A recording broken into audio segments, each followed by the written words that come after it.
Dear students, NDA mathematics के 18th lecture में आपका स्वागत है। इस लेक्चर सीरीज में कॉम्प्लेक्स नंबर चैप्टर का हमारा ये थर्ड लेक्चर है। अगर कॉम्प्लेक्स नंबर चैप्टर के पिछले 2 लेक्चर्स की बात करूं तो पहले लेक्चर में तो हमने कॉम्प्लेक्स नंबर की डेफिनेशन वगैरह कुछ बेसिक बातें सीखी और सेकंड लेक्चर में हमने 2 इम्पोर्टेंट टॉपिक डिस्कस किए थे, conjugate of a complex number and modulus of complex number. तो जैसे मैंने आपको बताया था कि कॉन्जुगेट क्या होता है कि जैसे मान लेते हैं मेरे पास ये एक कॉम्प्लेक्स नंबर है z is equal to x plus iota y. तो कॉन्जुगेट फाइंड आउट करते समय जो हमारा ये इमेजिनरी पार्ट होता है ना, इसका ये साइन चेंज करना होता है। प्लस का है तो माइनस का करना होता है और माइनस का है तो प्लस का करना होता है। ये तो होता है कॉन्जुगेट, ठीक है, जिसको हिंदी में समयुग्मी बोलते हैं। और दूसरा है हमारा modulus of a complex number. अब यही कॉम्प्लेक्स नंबर है, इसका मॉडुलस जो हम इस तरह से डिनोट करते हैं, ठीक है। और ये होता है कि रियल पार्ट ऑफ z का square plus imaginary part only y का स्क्वायर, ठीक है, अंडर द रूट। ये जो है कहलाता है modulus of a complex number. तो पिछले लेक्चर में हमने ये डेफिनेशन भी पढ़ ली थी। इसके अलावा कॉन्जुगेट और मॉडुलस दोनों की प्रॉपर्टीज भी पढ़ चुके हैं और इस पर आधारित हमारे सिंपल एंड डी के क्वेश्चन भी हम डिस्कस कर चुके हैं। आज के लेक्चर में हम कुछ ऐसे क्वेश्चन डिस्कस करेंगे जिनमें दोनों कॉन्सेप्ट एक साथ एक क्वेश्चन में आपको दिखाई देंगे और इसके अलावा मॉडुलस के साथ ट्रिग्नोमेट्री है, कोऑर्डिनेट ज्योमेट्री का कंसेप्ट भी जो है अंदर एक जो है उसी सेम क्वेश्चन के अंदर आपको मिलेंगे। तो कहने का अर्थ ये है कि आज हम ऐसे क्वेश्चन डिस्कस करेंगे जिसमें मल्टीपल कंसेप्ट यूज होंगे और ऐसे कंसेप्ट जो अभी तक हमने स्टडी नहीं किए हैं इस सीरीज में और जो अभी इसमें यूज़ होंगे, जैसे ट्रिग्नोमेट्री अभी तक मैंने डिस्कस नहीं करवाई लेकिन इसमें यूज़ हो रही है। तो जो भी नए फार्मूले होंगे ना, मैं साथ के साथ एक एक लाइन में बता दूंगा, आपको कोई भी प्रॉब्लम नहीं आएगी। तो अभी तक आपने इस वीडियो को लाइक नहीं किया तो इसको लाइक कर दें और जिन स्टूडेंट्स ने सब्सक्राइब नहीं कर रखा वो सब्सक्राइब कर लें और फिर हम आगे बढ़ते हैं।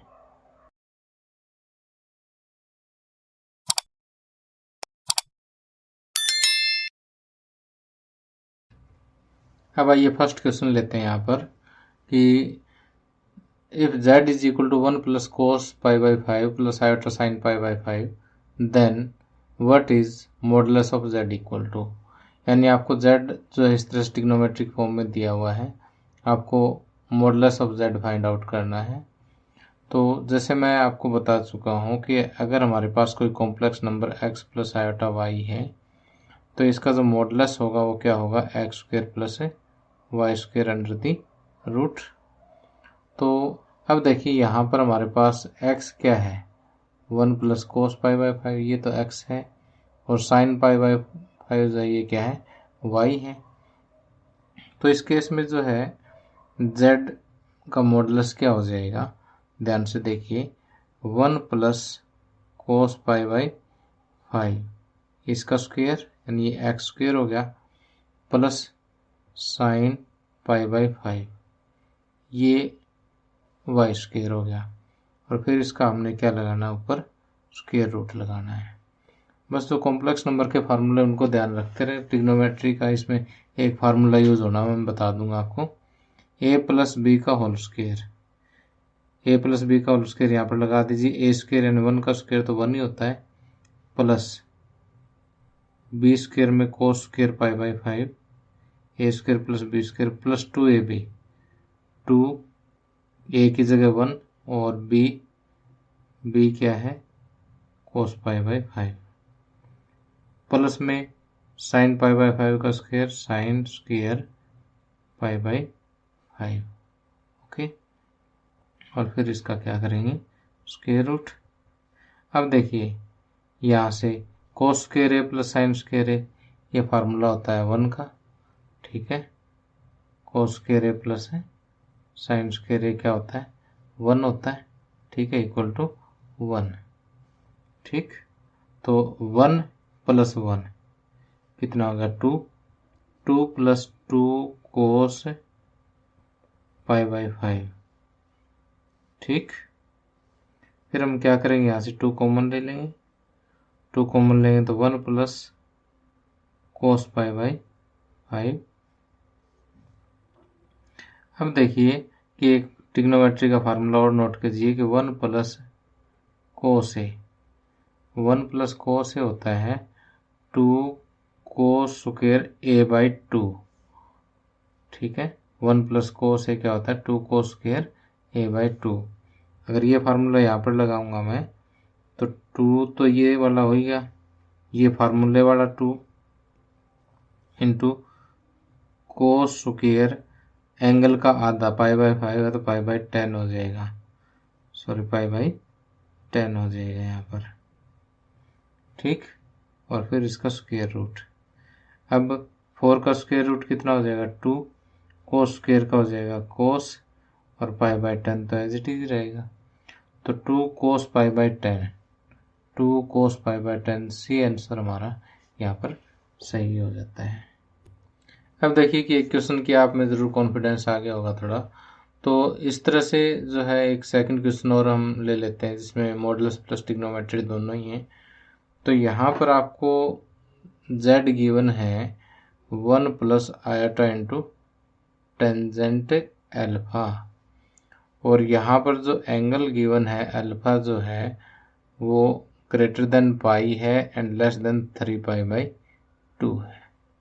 ठीक, तो कहने का मतलब ये थर्ड क्वाड्रेंट में, क्वाड्रेंट आपको पता ही है कि इस तरह से 4 क्वाड्रेंट होते हैं, 0 से पाई बाई 2, पाई बाई 2 से पाई, और ये 3 पाई बाई 2 और ये 0 या 2 पाई, एक ही बात है। ठीक, ये फर्स्ट क्वाड्रेंट है, सेकंड क्वाड्रेंट है, थर्ड क्वाड्रेंट और ये फोर्थ क्वाड्रेंट है। तो ये जो एंगल दे रखा पाई एंड 3 पाई बाई 2 के बीच में, पाई एंड 3 पाई बाई 2 के बीच में है, इसका मतलब थर्ड क्वाड्रेंट की बात कर रहे हैं। ठीक है,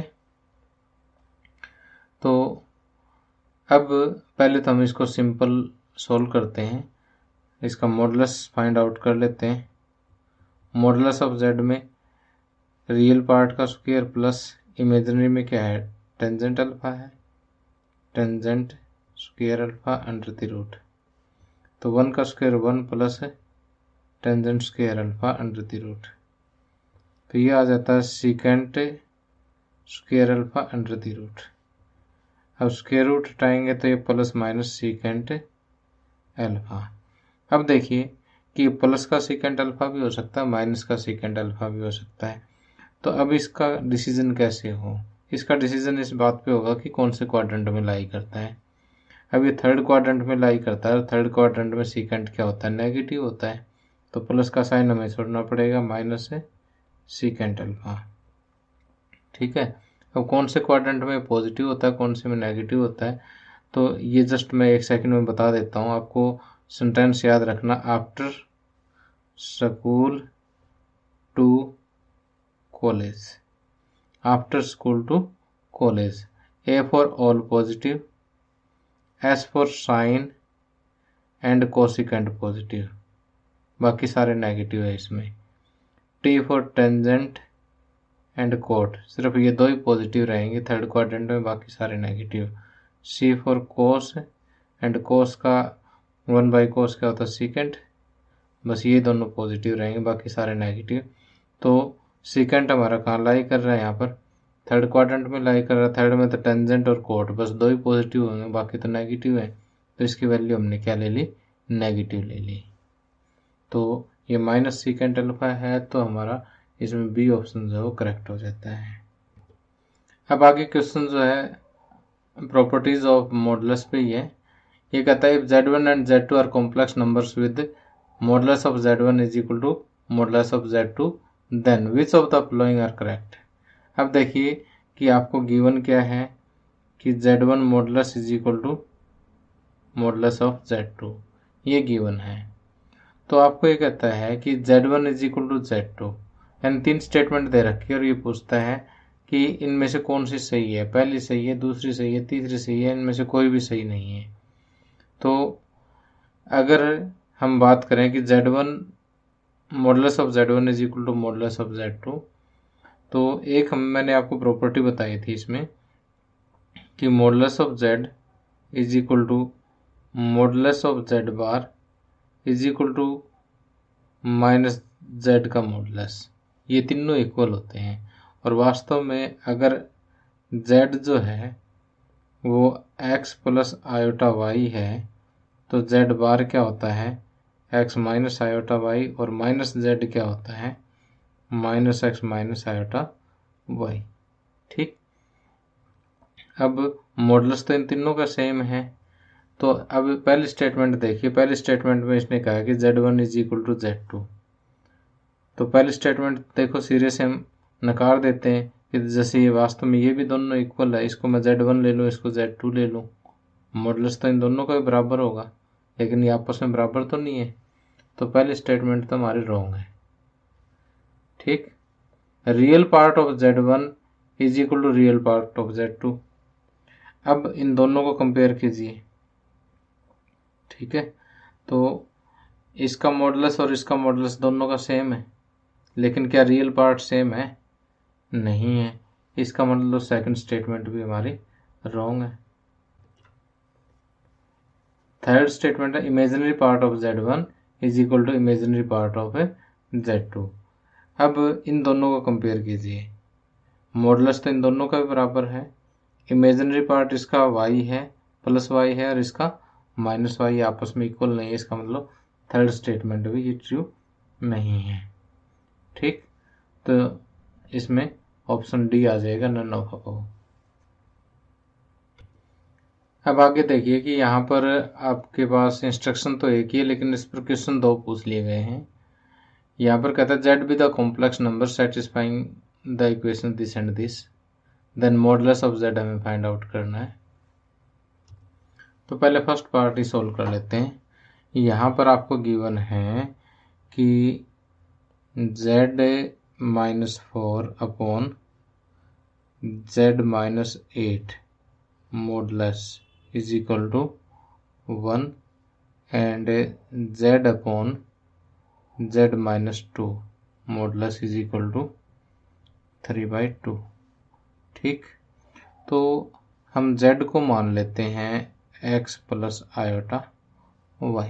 ठीक, और यहाँ पर वैल्यू पुट करते हैं x plus iota y minus 4, और नीचे रखें तो x plus iota y minus 8, इसका मॉडुलस इज इक्वल टू 1, और ये हो जाएगा x माइनस 4 प्लस में आयोटा y, ऊपर मॉडुलस अलग कर देते हैं, नीचे मॉडुलस अलग कर देते हैं, x माइनस 8 प्लस में आयोटा y। ठीक, इज इक्वल टू 1। ठीक, ये प्रॉपर्टी लगा दी मैंने मॉडुलस की कि इकट्ठा मॉडुलस है तो इसको हम अलग अलग कर सकते हैं। अब अगला स्टेप देखिए कि x माइनस 4 का square plus y square under the root upon x minus 8 square plus y square under the root. ठीक, इज इक्वल टू 1। तो यहाँ से x माइनस 4 का स्क्वायर हम खोलेंगे तो x स्क्वायर प्लस में 16 माइनस 8x प्लस में y square upon x square plus में 64 minus 16x plus y square. अब ऊपर भी स्क्वायर रूट है, नीचे भी स्क्वायर रूट है, आगे 1 है, तो दोनों तरफ स्क्वायरिंग करेंगे तो इधर स्क्वायर रूट कैंसिल हो जाएगा, 1 का स्क्वायर 1 ही होता है। तो यहाँ से देखिए कि x square plus 16 minus 8x plus y square, और ये डिनोमिनेटर इधर 1 की तरफ जा करके मल्टीप्लाई होगा, तो x square plus 64 minus 16x plus y square. ठीक है, तो अब देखिए कि एक्स स्क्वायर से एक्स स्क्वायर कैंसिल हो जाएगा, वाई स्क्वायर से वाई स्क्वायर कैंसिल हो जाएगा। ठीक, ये 16x में इधर ले आता हूँ, 8x बचेगा, और ये 16 में उधर ले जाता हूँ तो 48 बचेगा। तो x इज इक्वल टू यहाँ से आ जाता है 6। ठीक, और इसी तरह सेकंड इक्वेशन जो है z upon z minus 2, z को मैं लिख देता हूँ x प्लस आयोटा y, और नीचे जो है यहाँ से z माइनस 2 है तो x माइनस 2 और प्लस में आयोटा y। ठीक, और ये इक्वल हो जाता है किसके 3/2 के। तो ऊपर देखिए कि इन दोनों का हम क्या करेंगे अगले स्टेप में, ये जो मॉडुलस इकट्ठा है इसको मैं अलग अलग कर दूंगा, ऊपर मॉडुलस अलग हो जाएगा, नीचे मॉडुलस अलग हो जाएगा। ठीक है, अब देखिए कि यहाँ से हम इसका मॉडुलस को सोल्व कर लेते हैं। तो x प्लस आयोटा वाई का मॉडुलस हो जाएगा x square plus y square under the root, और इधर से हो जाएगा एक्स स्क्र प्लस 4 और minus 4x plus y square under the root is equal to 3/2 हो जाएगा। ठीक है, अब यहाँ से x square plus y square upon x square plus y square minus 4x plus 4। अब देखिए इधर से मैंने स्क्वायर रूट हटा दिया तो इधर 9/4 लग जाएगा। ठीक है, तो अब हम इसको क्रॉस मल्टीप्लाई करेंगे, और मेरे पास यहाँ पर जगह कम है इसलिए मैं इसको एक बार रब कर लेता हूँ। तो देखिए क्रॉस मल्टीप्लाई करेंगे तो 9 की x के साथ 9 के एक्स स्क्वायर के साथ 9x square plus 9y square और 9 4 ज़ा 36 x 9 4 ज़ा 36, और ये हो जाएगा 4x square plus 4y square. ठीक है, अब 4x स्क्वायर इधर आएगा तो ये 5x स्क्वायर प्लस में 5y square minus 36x plus 36 is equal to 0। अब x इज इक्वल टू 6 हमने पहले कैलकुलेट कर रखा है, वो यहाँ पर पुट करेंगे ना, तो 6 6 ज़ा 36, 36 5 ज़ा 180, ओके, प्लस में 5y स्क्वायर और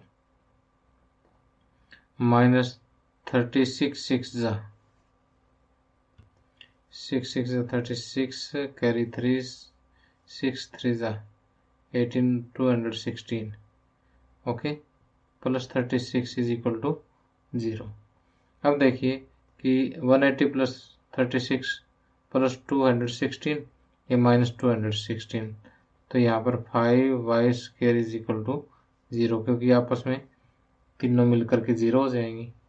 तो यहाँ से y इज इक्वल टू क्या आ जाएगा 0। ठीक, तो हमारा कॉम्प्लेक्स नंबर हमने क्या माना था x plus iota y, x कितना 6 y कितना 0, तो कॉम्प्लेक्स नंबर हमारा आ गया 6 प्लस 0 आयोटा। ठीक, और फर्स्ट क्वेश्चन में हमें फाइंड आउट क्या करना है, z मॉडुलस फाइंड आउट करना है।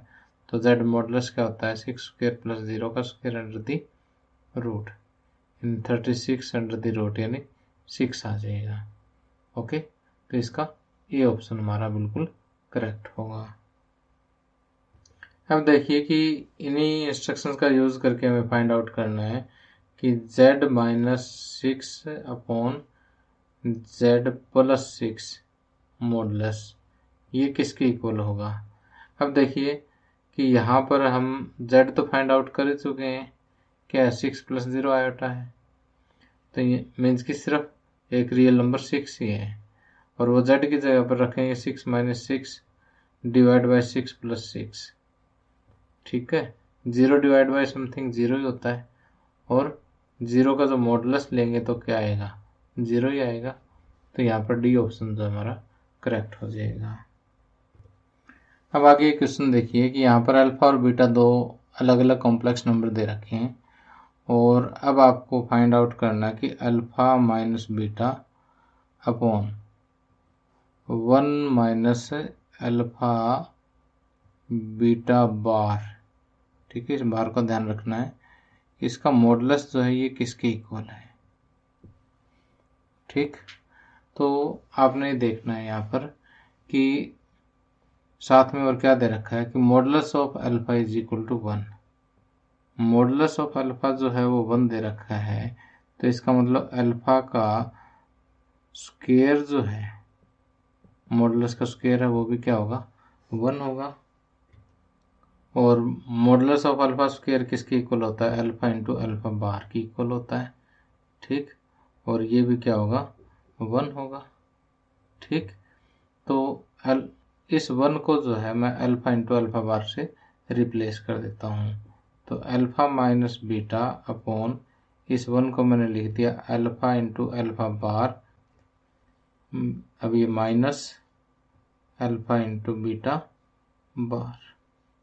ओके,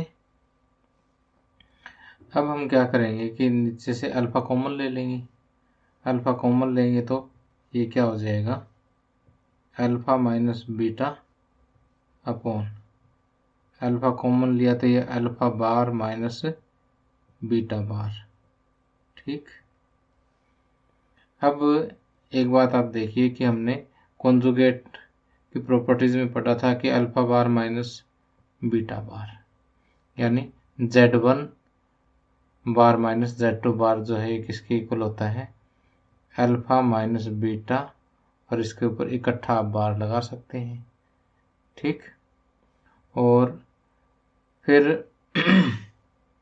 इस कंसेप्ट का यूज़ करेंगे हम, और यहाँ पर ये मॉडुलस इकट्ठा है तो ऊपर का मॉडुलस मैं अलग लगा देता हूँ, अल्फ़ा माइनस बीटा का मॉडुलस अलग, और नीचे अलग लगा देंगे यानी अल्फ़ा का अलग, और इसको मैं कह देता हूँ अल्फ़ा माइनस बीटा और इकट्ठा बार, ये वाला मैंने कंसेप्ट यूज़ कर लिया यहाँ पर, और इसका मॉडुलस अलग लगा दिया। ठीक, अब आपने एक चीज़ और भी पढ़ी है कि Z modulus is equal to Z bar modulus.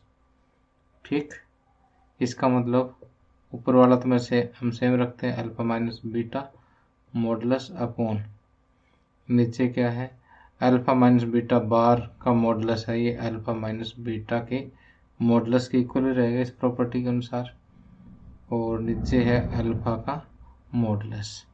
ठीक, अब अल्फ़ा माइनस बीटा मॉडुलस से alpha minus beta modulus cancel हो जाएगा, 1 अपॉन अल्फ़ा मॉडुलस, और अल्फ़ा मॉडुलस आपको क्या गिवन है 1, तो 1/1 क्या हो जाएगा 1, तो इसका आंसर क्या हो जाएगा 1, और 1 आंसर जो है वो हमारा सी ऑप्शन है। ठीक, कई बार गलती क्या होती है कि हमारा जैसे यहाँ पर आंसर 1 आ गया और हम OMR शीट में ए ऑप्शन जो है वो कर देते हैं। ठीक है, यहाँ से देखना कि 1 कौन सा सी, और OMR में आपने सी ही कवर करना है। और लास्ट में एक क्वेश्चन और ले लेता हूँ मैं यहाँ पर, कहता number of non zero integral solution of the equation this, यानी आपको एक गिवन है कि 1 minus 2 iota modulus power x है is equal to 5 power x है। इसके non zero integral solution find out करने हैं। तो पहले चलो इसको सोल्व करते हैं। 1 माइनस 2 आयोटा का पहले मॉडुलस फाइंड आउट करते हैं, 1 स्क्वायर प्लस में -2 का स्क्वायर अंडर द रूट। ठीक, ये हो गया इसका मॉडुलस, और इसकी पावर हम लगा देते हैं x is equal to 5 power x। अब देखिए कि 1 स्क्वायर 1 प्लस 2 का स्क्वायर 4, 1 प्लस 4 5, अब 5 का रूट है पावर x है is equal to 5 power x। तो लेफ्ट हैंड साइड में देखिए 5 पावर x/2 हो गया, राइट हैंड साइड में 5 पावर x हो गया। तो देखिए बेस सेम है तो पावर्स इक्वल रख सकते हैं, तो x/2 is equal to x। ठीक, अब देखिए कि ये केवल तभी पॉसिबल है जब x इज इक्वल टू क्या हो 0 हो, और तो इसका कोई इंटीग्रल सॉल्यूशन होता ही नहीं। लेकिन सॉल्यूशन भी इसको कौन सा चाहिए, नॉन जीरो इंटीग्रल सॉल्यूशन चाहिए, तो इसका एक जीरो वाला सॉल्यूशन ही बनता है, और तो कोई नॉन जीरो इंटीग्रल सॉल्यूशन बनता ही नहीं है। तो इसमें फर्स्ट ऑप्शन हमारा सही हो जाता है कि इसका कोई ऑप्शन नहीं है, नो सॉल्यूशन है इसका।